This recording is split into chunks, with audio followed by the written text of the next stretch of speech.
1 2 1 2 1 2. Alright, let's lower the deck. 1 2 1 2. To Los Angeles.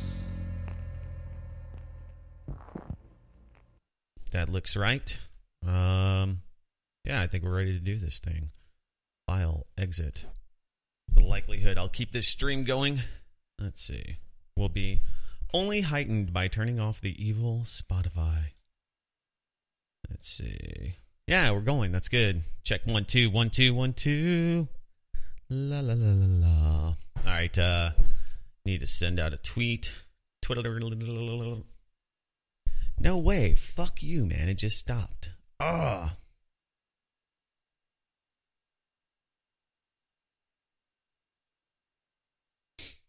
Shit.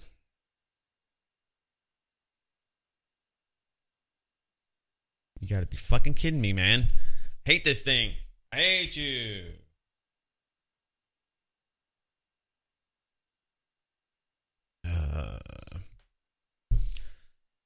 Let the man go through. Step aside and let the man go through.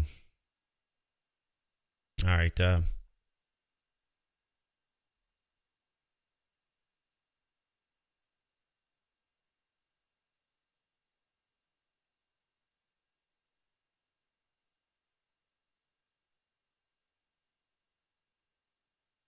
Yeah, we're live. Good deal.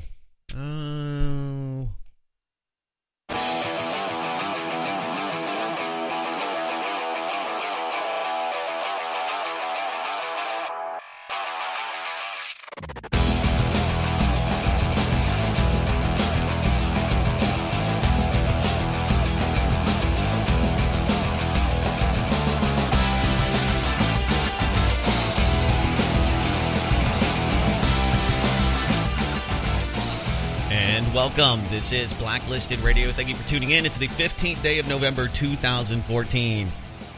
I'm your host, Doug Owen, and you can join me online live at blacklistedradio.com. That's where we have everything. The interactive chat room. When we do the show, whenever we have interviews, we do those live. We do the show live, usually Saturday morning at 10 a.m. Central Standard Time.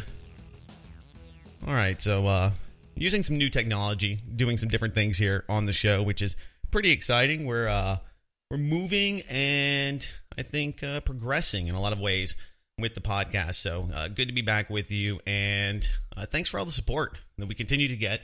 I want to thank all of the people that came in last week with your financial contributions to the show, and of course all of you that spread the word about letting people know that we do this thing each and every week, and that you can get a pretty good synopsis of what has happened in the world and maybe an interesting take on world events. So thanks for doing that. This show is not corporately sponsored. We do not have any kind of advertisements. We do not have any native advertising. We do not have product placement. We do not sell you. And that's what most people are doing. They're selling their listeners to the companies that support the show. And that's really how politics works today. I mean, that's the political scene. That is who controls the government. I know a lot of people think that there's pedophile cults, and we'll talk about some of those that are in government that are controlling the world, and they are. But one of the biggest problems that we have in this country, in the United States of America, and it's a franchise. We're franchising this thing across the nation. The G20 is coming up. We'll talk about that. But the politicians work for their corporate sponsors. And that's the way most radio shows, most media in this world works. The corporate sponsors are not talked about. They are above scrutiny by the mainstream media, and it's because they buy and pay for it. So it's not to say that there aren't a lot of big-time financial elites that are pulling the strings. But when it comes to policy, laws, things that are applicable to all of you plebeians and myself and the ones, you know, that listen to this show that are accountable to government, that actually do have to atone for their sins in the eyes of government, it's primarily corporate sponsors that make those things happen. It's the alcohol industry, the big beer companies that continue to lobby against cannabis legalization and decriminalization. Why? Because it impedes into their profits, into their day-to-day business. It's competition. And, for some of you history aficionados, there was a Rockefeller that said that competition is a sin. You can look it up online if you want to. That's a famous quote. I want to talk about the G20 in Russia.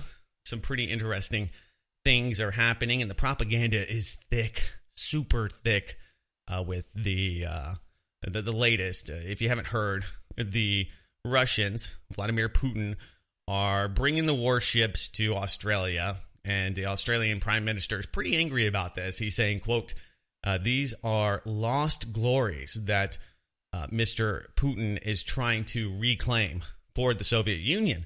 And I thought about that for a moment. Lost glories. If you think about the glory of the United States and the Western world for the most part, it's kind of this presumption that we have something that's more glorious, that what we are doing is somehow altruistic and, it's legitimate. And I think that is the biggest misnomer in any of the political debate today, that what we are doing in the West is so much better and different than what you see in the kleptocratic state of Russia. So I thought that this didn't seem that unprecedented, didn't seem that big of a deal. And then, of course, AP and the mainstream media was making a much bigger deal out of these Russian warships. Although I do think that they are a sign of Russian power. And I don't know who the domestic audience would be for those kind of moves or that kind of perception. Because the people that, for the most part, would be impressed by the Russian warships would be the Russian people, primarily. I mean, there's a good reason that, Vladimir Putin is wrestling bears and takes his shirt off and, rides horses, because the Russian people, for better or worse, are kind of impressed by that.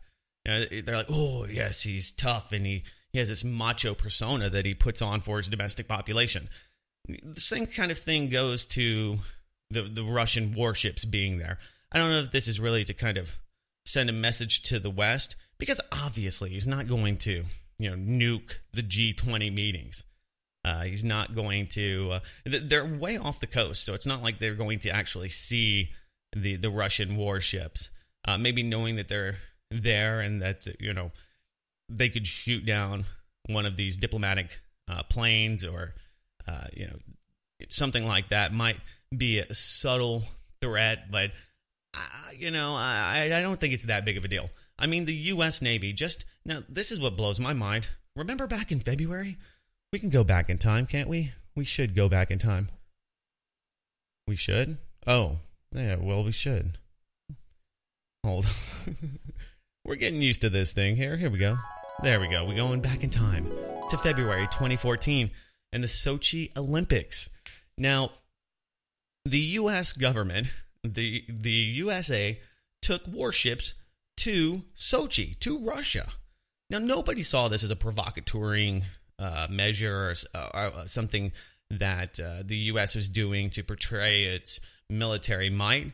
Now, I've made this point before, but at no point in time, ever, really ever, at any of these events, would you ever want to use surface-to-air missiles, which during the Sochi Olympics, during just about every one of these big events, they do. If you look at the military might that the Australian government, in tandem with the U.S. military-industrial complex and all of our military sponsors, that they have brought for the G20 meetings, you would think that, that there was Dr. Evil and some huge international terrorist cell that has, trillions of dollars at their disposal. And, I mean, really something, there's some supervillain like a Cobra Commander or, I don't know, the Decepticons and Optimus Prime, and just as crazy. Maybe the Romulans would come by with a spaceship, and just in case that happened,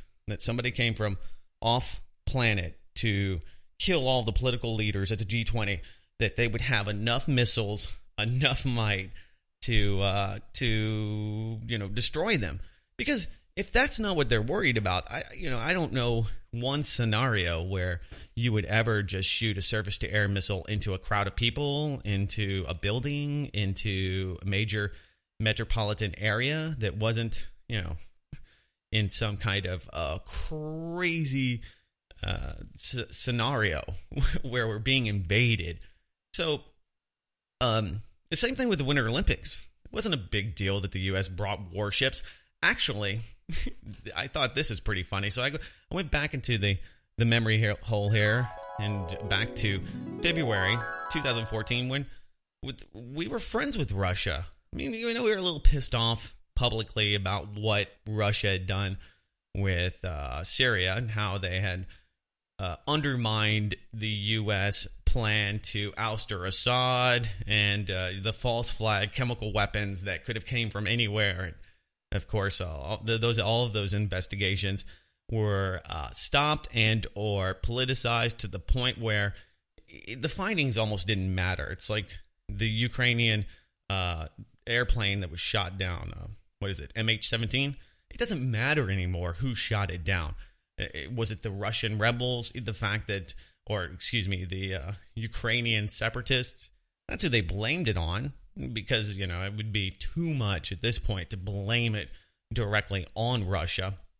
But anyway, I mean, things that were off the table that were considered not a good idea just a few months ago, those things are all on the table. And directly saying that Vladimir Putin and Russia are the enemy, that is something that NATO commanders and other people in powerful positions and generals and the such have been doing over the last few days. But back during Sochi, the USS Taylor ended up running itself aground. So, it's kind of funny. It's kind of ironic. But this is the worst thing that could ever happen. The few of you that were in the U.S. military and the Navy that listen to this podcast know that the most embarrassing thing that you can do, the worst thing that you could probably do in your tenure in the military, especially the Navy, or even maybe the Marines, is to run your ship aground, to put your ship's propeller blades into the sand, possibly breaking some of the linkage and the gears and all the rest of the boat, really breaking it. It's the most embarrassing thing in the world. You'll probably, if you're a captain, you will be court-martialed. You will have no career. You can forget having any stars or making it to the upper echelon. You're not going to get to be an admiral if you run your boat aground. You'll lose your career. I mean, you might get to go to the Naval War College. Pretty embarrassing stuff. But, all of this due to the fact that the U.S. wanted to show military might. I mean, I don't think that other countries like Venezuela, Mexico, other people that participated in the Olympics, Kenya, trying to think of other nations, France, that brought their military might, their naval fleet, and not only did that, but embarrassed themselves by running their ships aground. It's a very amateurish thing to do, and it makes you look bad. It makes you look incompetent, and you really are. It's a big deal, and the fact that they would go to this extent, and they brought those, right to the coastline. That's why the thing ran aground, because they were in. I can only speculate, but you have to be in pretty shallow water to run aground. Obviously. So the fact that they did that means that they were very, very close to the coastline. Doesn't take a lot of research or analysis to figure out that the parallels between this highlight the obvious propaganda about what's happening at the G20. So we should talk about that. World government, BBC asked the question, do we have world government? Here at the G20 summit, leaders representing 85% of the world's gross domestic product are meeting in Brisbane, Australia. Not just the G20 group of world leaders, but there's other people, the head of the International Monetary Fund, the World Bank. These are the other G powers, governmental powers that are at the G20 that don't get counted. They don't get numbers, but some other groups do. There's also associated organizations that I didn't even know about. There's the B20, the Business 20. Okay, the Business 20, they get a lot of say in world affairs. Not the, I like the Y20, the Youth 20, as if the youth and the people that are at the, literally that are being scammed and at the bottom of the proverbial totem pole, they're somehow represented. There are the T20. Those are the think tanks, 20 of them. There's the Labor 20, people that think about labor, apparently, if you believe that. And the C20, the civil society, which is just a slap in the face to anybody who understands what's happening here. So BBC at least acknowledges that non-governmental organizations, labor groups, the thinkers, even some of you young people that listen to this show may get a stage at the G20. If you did, if you went to the G20, if you were listened to, people recognized you, I want to hear from you. The G20 came into its own during the global financial crisis when George W. Bush called the group together in Washington in the autumn of 2008 to exert coordinated governance on the world economy, since it was apparent that the U.S. banking crisis had spread via increasingly interlinked markets. Now, this is an interesting admission, and it shows you how the bankers in this country, the U.S. banks primarily, and the central banks through the BIS and the Federal Reserve, which is the most powerful, that creates the debt associated with your paper and digital notes, Federal Reserve notes, that they had acknowledged that there was basically, they had created a global crisis because of the interlinking of banks. Basically, the foreign governments had been investing in the dollar, in U.S. stocks and stock market, and across the board. I mean, in the U.S. and in dollars.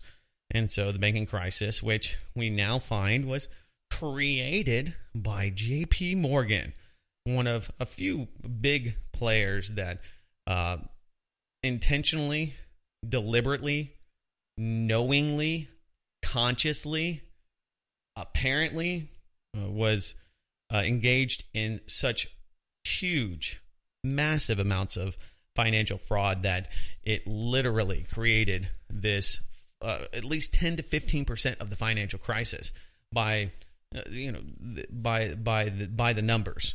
Now there's other banks too: RBS, UBS, Bank of America, Wells Fargo, and we can go down the list of people that were involved in criminal negligence. There's just been a pantheon of groups that you can throw into the mix that were partially involved. But J.P. Morgan, I mean, right there, I mean, the capstone of this, and the leader and the trendsetter in the market, and because of that, they really did have more of an infectious or a contagious effect on what other traders and other banking institutions were doing. A few $1 billion is what they're going to pay for those crimes. Now, the G20, all of these global government people, all of the people that are here today meeting at the G20, all of those groups are only relevant and have only been empowered because of what happened in 2008. They've become relevant. They've become tied even more so to investments. And since 2008, they've only become more indebted to the dollar and to this system. If you look at the euro, it is in, I would say, crises in a lot of levels, with the escape of some countries. David Cameron, people in Germany and France, they're looking to dump the euro. And of course, who are the countries? All of the other little countries that will pay the price. I mean, we're seeing what's happening in Greece. So all of these things are happening. One of the biggest things is that I think that there's the apparent disconnect between the G20 leaders and what they consider important and what people, because they watch TV, think is important. They're not talking about Ebola. They're not talking about climate change, which I think some people are very, very, very, very, very worried about and want action on. And, I could open that can of worms. But basically, I think no matter what the science you believe says, I think we can all agree that the people that are in power today and the companies that are the stakeholders in the energy markets are only going to enrich themselves and will not actually really address the issues that so many environmentalists hold near and dear. And that's what's so disingenuous about it. It's the idea that they're going to cap carbon. Yeah, right. There is no capping. Now, they might associate taxes to pay for their bankrupt socialist ideas and other, pet projects and debts that, are, 10, 15, 20 years old to reapothecate all of these bonds they're issuing that are next to worthless without the power of the gun, without the power of the government behind them. So, those are the real issues. They see this. They need coordinated global governance to keep this whole system together, because ultimately, if you don't have the buy-in from the world and you don't have the buy-in for more and more people to be interlinked. I mean, if you see what's happening with the Asian Pacific Economic Cooperation, APEC, that doesn't get a lot of attention. The TPP and the TPP-IP, these different, there's many of them, but some of the more high-profile and completely secret, other than corporations and governments that are involved, but completely out of the purview of the citizenry. These kind of things are, taking shape. And luckily enough, the control freaks in the U.S., primarily businesses that want to remain relevant, that want to be able to compete, are designing laws and standards that are, pretty much selfish and only advantageous to themselves financially. So, that these things kind of fall under or fail under their own weight in some cases. But you're going to hear a lot from the G20 thinkers, and they're going to talk a lot about how bad Putin is and how we need to stop climate change. Although, all of you people that buy into this, not climate change, but that government can and will help the situation. They make things better. They do a good job regulating. I mean, that's always my go-to on just about anything that I debate with friends and family.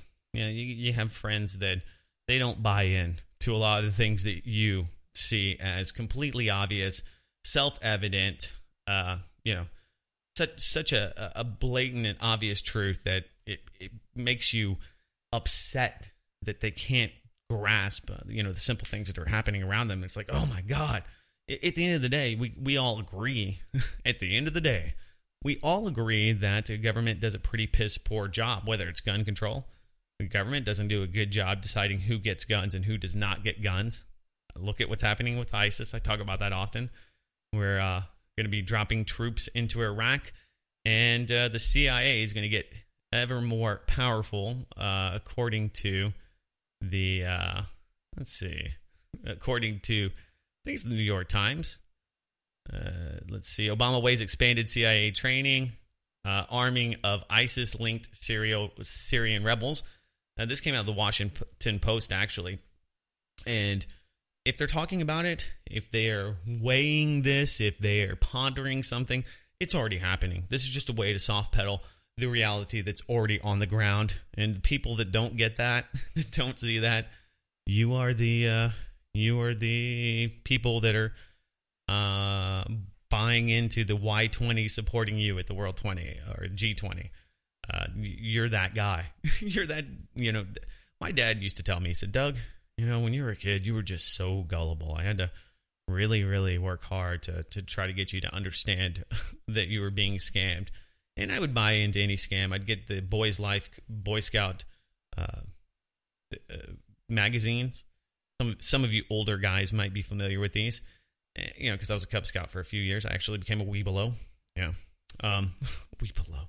Start thinking about the etymology of some of the weird, creepy things that are happening at the Cub Scouts, and you're like, But nonetheless, in the back of Boy's Life, in most comic books, you would find all of these things like hovercrafts that you could build with a vacuum cleaner. You could find different kits to build you a go-kart for $50, and just all these scams. X-ray vision glasses.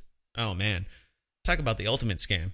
And I thought, man, these things are in the back of the magazine. They have to be legitimate. All of these, great contraptions that I can build, and all I need to find is a vacuum cleaner, and I can have a hovercraft. Now, with YouTube and the internet, you can pretty much find out that all of that's crap real quickly, and that you're not really going to build a hovercraft out of a vacuum cleaner, and you're not going to be riding this thing around in your backyard. Point being is that you're gullible. You're gullible, and it's because people that you trusted as a child, people that you trusted even in your own family, have been deceived. Because people are gullible. I was gullible. It's not something that you have to be. You just have to be a little bit more skeptic and a little bit more discerning. So anyway, point being, the expanded role of the CIA, have they been doing a good job? I will go back to that. Let's see what the CIA did back 10 years ago, 20 years ago, 30 years ago, 40 years ago. Tell me, what was the last successful mission the CIA did? Panama. Lots of CIA infiltration there. That didn't work out too well. I try to think about all of the great things that they have done, or not even great things, but just, accomplished things that, you wanted to, in the Vietnam War. So you started the Golden Triangle so that you could empower Cambodians and other drug lords that would be on the U.S.'s side, that would be more, if you buy this, it's kind of funny, but going back to gullibility, but that would make, the region more stable and more democratic. Even if you bought into that during the Vietnam War, and you bought into the lies of McNamara and LBJ, you were gullible.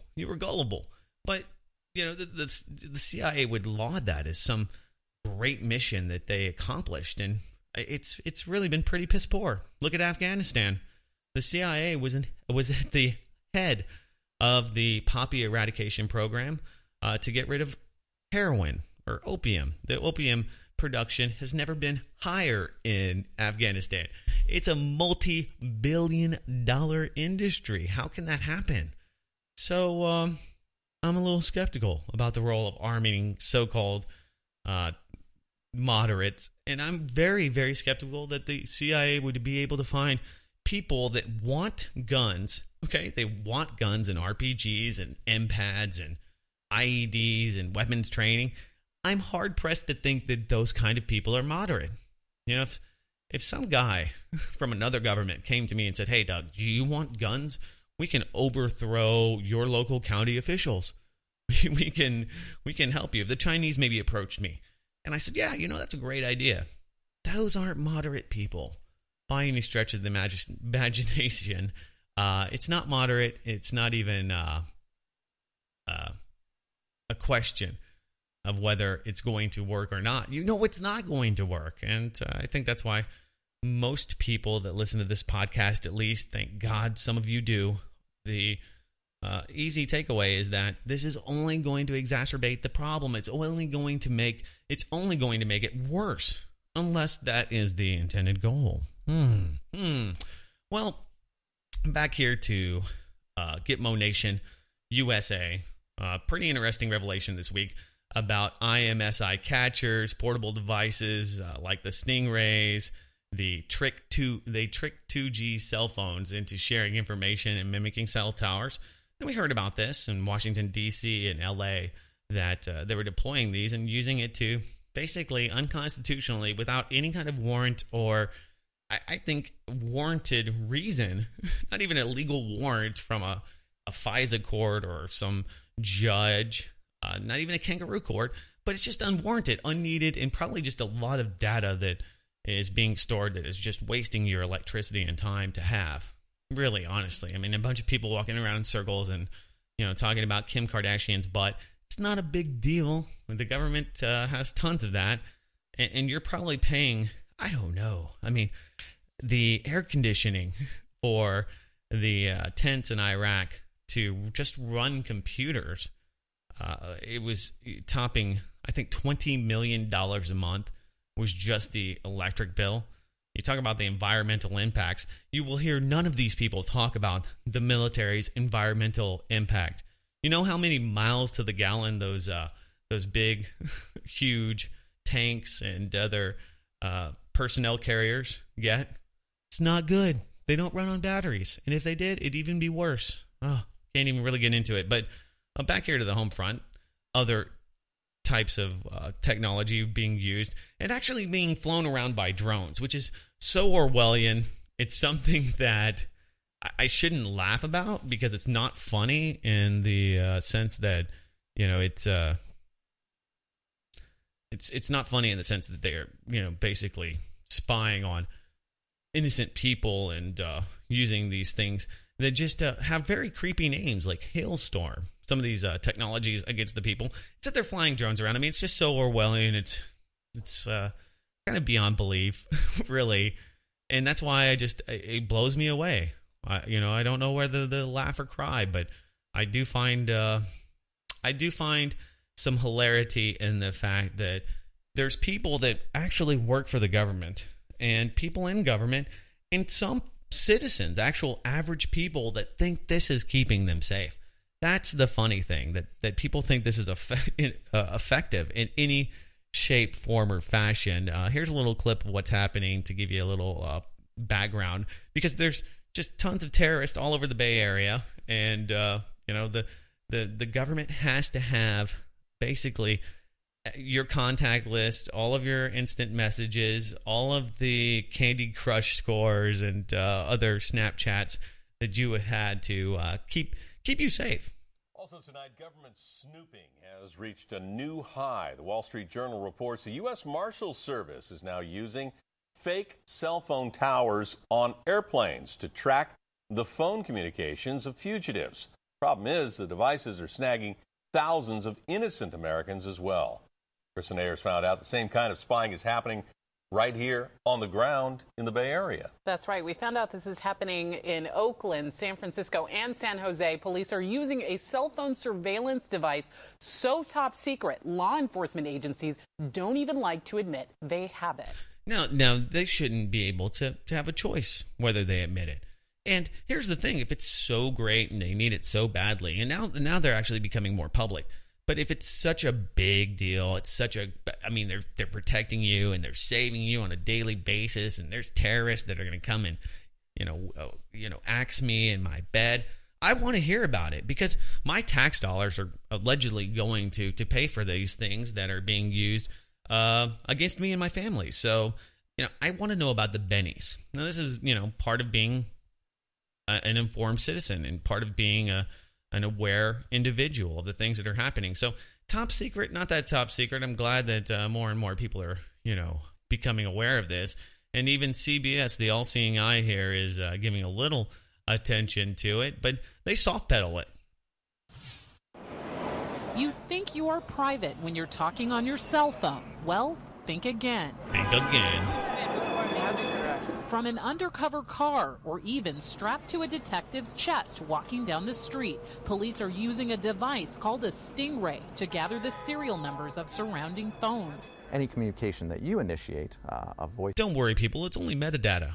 Call or an SMS or internet communication, I can monitor that using this device. Security expert Andrew Beckerer showed us similar commercial devices available to consumers. They work just like a mini cell phone tower, hijacking potentially hundreds of phones within their radius. If I have this device running and you come in close proximity to me, I can fool your device into believing that I am your wireless carrier, and your phone will connect to my device.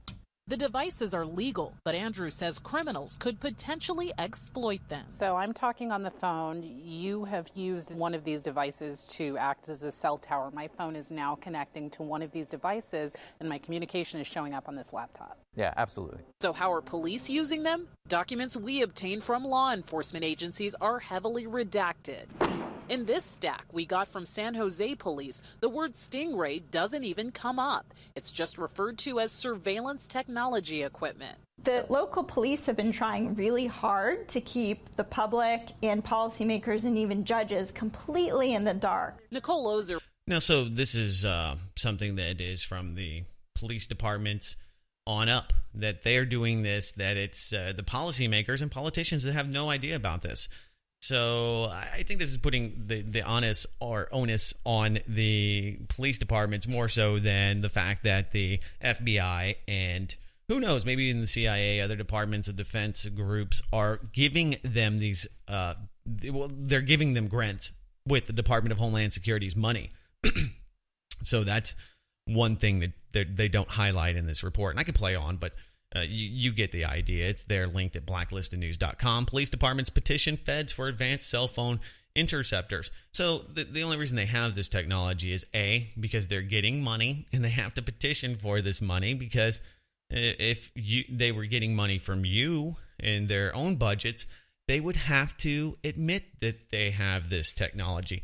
And by proxy, all of this, they are admitting that they are conducting warrantless surveillance of people that have not been charged with anything, that have not been indicted, that have not had any kind of history of criminality, and they are being put into and sucked up by this dragnet of surveillance. People, I've heard so many people try to soft pedal this and, give reason why this is not that big of a deal. It's just not that big of a deal. But it's just one of several examples of where we're going. I mean, another one I saw this week was that the UK is planning to censor citizens seeing online material being deemed extremist. Now, what does that even mean? Government sources say that Facebook, Google, Yahoo, Twitter have all agreed to, quote, raise their standards and improve their capacity to deal with this material, end quote.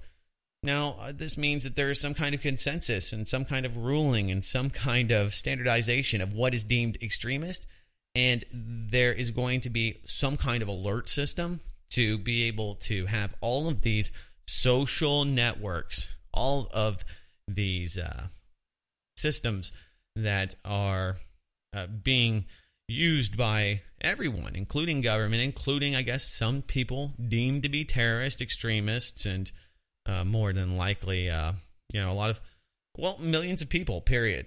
That ranges across all sorts of segments of society and all sorts of belief systems and religions.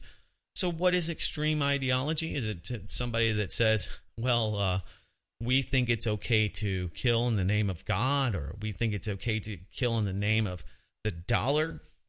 I mean, when you look at what the U.S. is doing in the Middle East and the Western world for the most part, not to exclude any other, players out there and others that are using government to oppress others. I mean, there's plenty of them, but they're using that to promote their ideologies that I think are quite extremist. I don't think that it's ever appropriate to kill people without. I'm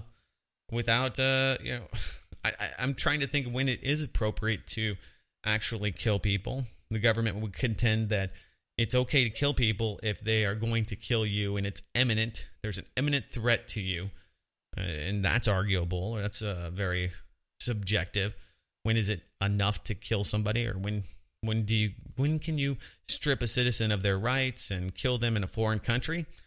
Maybe your dad's a rabble rouser. That's happened. When is it okay for the government to torture people? That seems extreme. I mean, we see these. We haven't seen any of these recent beheadings because they always fade to black. And you can thank SiteNet, which brings all of those to us. But that's a whole nother story. But, is that extremist? Is that really that extreme? Saudi Arabia beheads people almost daily. They've already had 50 some odd per year, and I'm downplaying that number. It's been a huge amount of people that are beheaded at the behest of the government. Is that extreme? Is that extremist material? Are you going to censor Saudi Arabia? Are you going to turn off all of their news outlets to the people in the UK? I'm sorry, UK. You've been disarmed, and now you're being censored. It's what happens. It comes right after, basically becoming powerless to your oppressors. People that they're not even allowed to protect themselves with a knife in the UK. And if you didn't think censorship and other draconian measures would come afterwards, you are sadly mistaken. Same thing with all of you in Australia. People that are disarmed don't get a lot of say in what happens. And not to say that here in this country, the United States of America is any different. But, these are the kind of things that are becoming more and more of a control mechanism, the kill switch for the internet. When can you kill something? When can you turn the pipe off? And that is what government is trying so hard to do. I mean, with the FCC and trying to make the internet a utility. Oh, my God. And even the UN trying to make it a right. You get the right to the internet and, clean. You have the right to not be offended on the internet. You have a right to not have to be bullied on the internet. My God. Do I have a right just to turn on my computer and talk to somebody? I don't know. The government, your government, my government, is always putting out extremist material onto the internet. Reasons that they think it's okay to kill other human beings because of political ideology. I mean, that is, classic definition, categorical tyranny and terrorism. That's what it is. It's terrorism.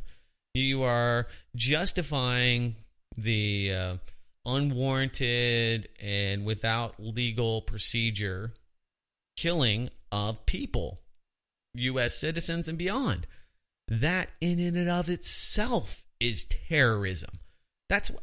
Google what terrorism is. It isn't people that kill you because you're in their country and you're trying to install your brand of government. That's not terrorism. That is the same exact things that the U.S. is doing. So the differences between the good guys and the bad guys in the world is very, very, very subjective, and it just depends on who's protecting you and who you're invested in. Here in this country, we think that we're the good guys.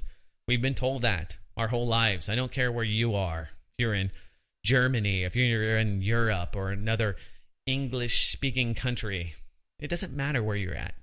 Your government does the same thing. They justify what they do because it is in the best interest of the people, and it's because it's legitimate.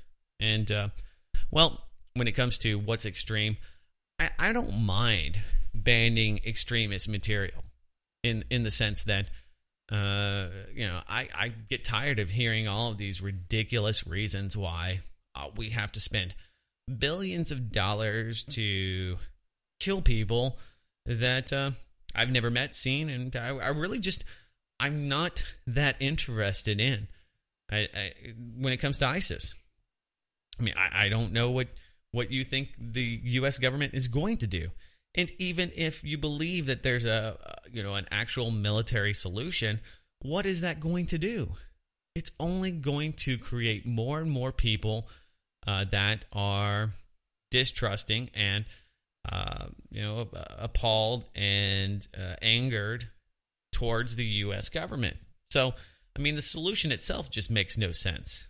Gullible people. We keep going back to that. Lots of people that are being duped. One of the things the government is supposed to do with all of these surveillance technologies and all of the things that they have today and all of the apparatus for keeping you safe would be able to, uncover huge murder investigations, uncover corruption and bad things that are happening in the world.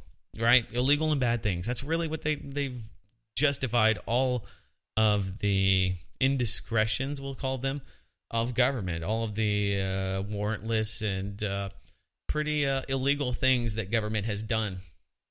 So I saw this, and this is another huge cover-up. It's getting almost no attention here in the U.S., but it really does highlight the fact that so many of the things that you've heard about pedophile rings in government using sexual perversions and ultimately children as a political tool to leverage and to extort and blackmail people in government into doing what those that hold the keys to their financial and their whole livelihoods, their freedom ultimately end up having.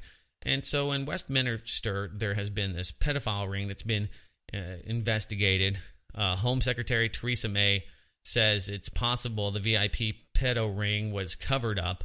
And this stems all the way back to the 1980s, a report into what happened to missing Home Office files dealing with an alleged VIP pedo ring in the 80s has been dismissed as a waste of time. Even Home Secretary Theresa May, who ordered the inquiry, said she still could not say categorically there had been no cover-up by operations and former members of her department. So this thing is huge. I can't even give it the attention it deserves. But this is an investigation that goes back almost 40 years, and at every turn, Theresa May has been stymied by the people in her own department in government. This is a huge, massive cover-up of epic proportions. This is something that it's not even debatable, because all of the paperwork, all of the records have been destroyed, or they're missing. Maybe to be found, maybe to be held over other people's heads. I have no idea, but ultimately, you have to be pretty powerful to be able to destroy government documents and to be able to get into all the places that you would need to get into. And this, of course, stemmed from the investigation into... I'm trying to think of his name now. Gary Glitter's buddy, the elite pedophile, children's kids show actor. I forget his name. Probably good thing. Really, just a really creepy guy. But anyway, his association with the royal family, the Windsors. I mean, this has gone on and on and on. And we saw the recent... What's his name? Jeff. Go all over the place sometimes, and I have to remember all these different criminals and pedophiles that, let's see, pedophile, or as they say in, see, this is the kind of stuff that probably deem you pedophile, Gary Glitter,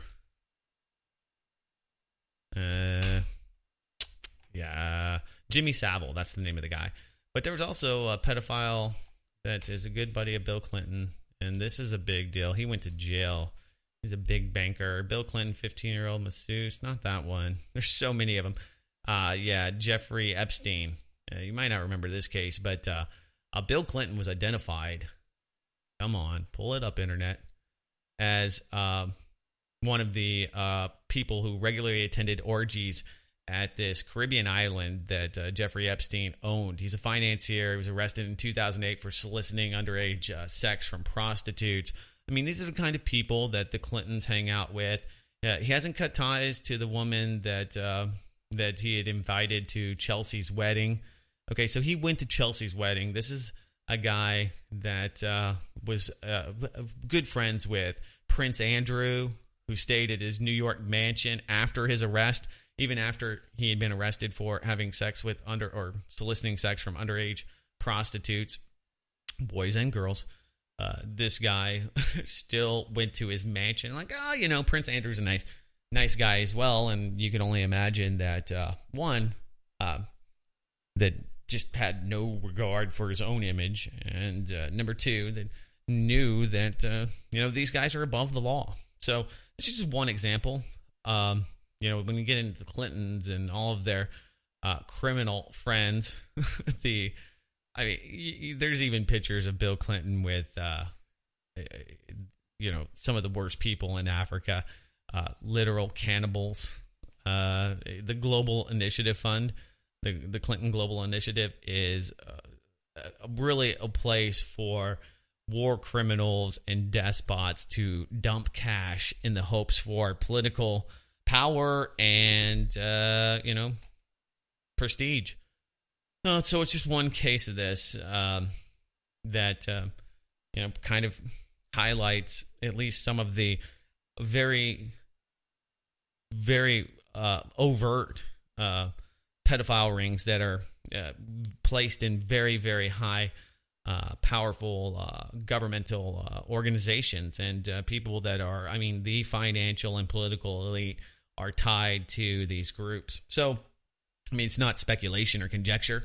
When you hear people say that, I know that it's an easy thing to roll your eyes at, but it makes so much sense when you really think about it. When you start thinking about how can these people just sell us out over and over and over again? Well, it could be that you found just some of the most evil, compromised, and just horrible predators on Earth that happen to be in power. And that is a tough pill to swallow. It's very hard for people that are so in love with the Clintons to think, hey, Bill Clinton has good friends and has spent time on a private island where there are orgies with underage children. And that's just one case. We could sit here and open up the Rolodex of friends, family, people that vacationed with Jimmy Savile in the UK government. But when you hear that, it seems maybe taboo or horrible to average people that have a conscience, that have scruples, that are not pedophiles. But when you look back throughout human history and you look at the power elite throughout human history, there's always been a relationship to this, and that persists today. I know a lot of you, and I would love to think that those kind of people do not have and hold the power that they used to at one time. We would all like to think that, but the fact that all of this is being covered up in public view, really, and that there has been a huge, high-level coordinated cover-up proves that there is much, much more. Obviously.